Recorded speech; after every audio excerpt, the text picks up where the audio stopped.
Hey there, CrossFit Dealers members. Welcome to the Be Relentless vlog. I hope you guys had a wonderful weekend. Yesterday was a fun WOD. Holy quads, Batman, right? It should have been great.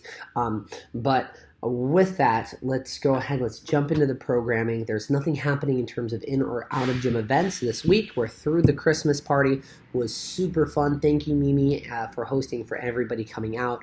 It was great. Right now, with that, let's go ahead and have some alfalfa today, huh? Well, so guys, let's go ahead and let's get into the programming. So this is going to be the last week of the traditional cycle for gymnastics. We're going to have a deload week to go ahead and give our shoulders, our elbows, our forearms just a chance to go ahead and breathe. So it's going to be deload week for Christmas week, and then we're going to hit hard the last 4 weeks of the gymnastics before we switch over into open prep, which will just be a short little month cycle.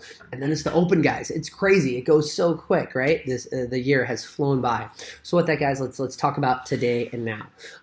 We're going to be working on toes to bar a little bit. We're going to go ahead and work on finding a heavy power snatch, heavy single via an EMOM, and we're going to take that heavy single and we're going to go ahead and take a percentage of that. We're trying to do 45 snatches 4 times, right? Now with the 45 snatches 4 times, my intention for you is to go ahead and have the least amount of sets as possible. So this is going to be a challenge for a lot of you that like to do heavy singles over and over again. So this is about trying to staying on the barbell and moving the barbell well.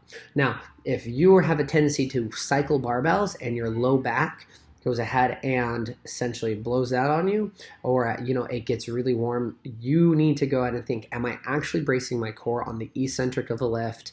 Am I not trying to go ahead and create a tall torso and tall chest in the setup? A lot of these things, and focus on those during the EMOMs. So that should be your intention for the workout, and then really kind of leading into it for that EMOM, right? How to manage yourself and try to make yourself better. Now, what this is that you're going to be toes to bar, 45 power snatches toes to bar. Every time you drop the bar, you have to do more toes to bar. So my goal is for you guys to go ahead and your stretch goal, only do 3 sets, right? Go ahead and organize that in any way you want, where the most amount of sets that I want you guys to do is go ahead and do 5. Right? So off this percentage that you've done, this should be doable, and it's going to be just a lot of mental, right, in your head. So go ahead, guys, hit it hard, stretch yourself, do your best with that. Competitive athletes, what you guys are going to be going ahead and doing after this is essentially just working through some monostructural work. It's going to be more sprinty today, and we're going to be working on the ski erg. So get 2 partners, 20-second sprint, 40 seconds of rest. Essentially, you're going to do that 15 times. The goal is that you go as hard as possible on the ski erg sprint, because you have twice as much rest as work. So go ahead, jack the heart rate up, feel like you're dropping into it, feeling that burn. If you decide to make it more of a squat or a hinge pattern, go ahead, hit it hard. Guys, with that, guys, be relentless in everything that you do. Know that we are going to have some schedule changes going into next week, so we'll get that out to you tomorrow. Guys, we'll see you on the flip side.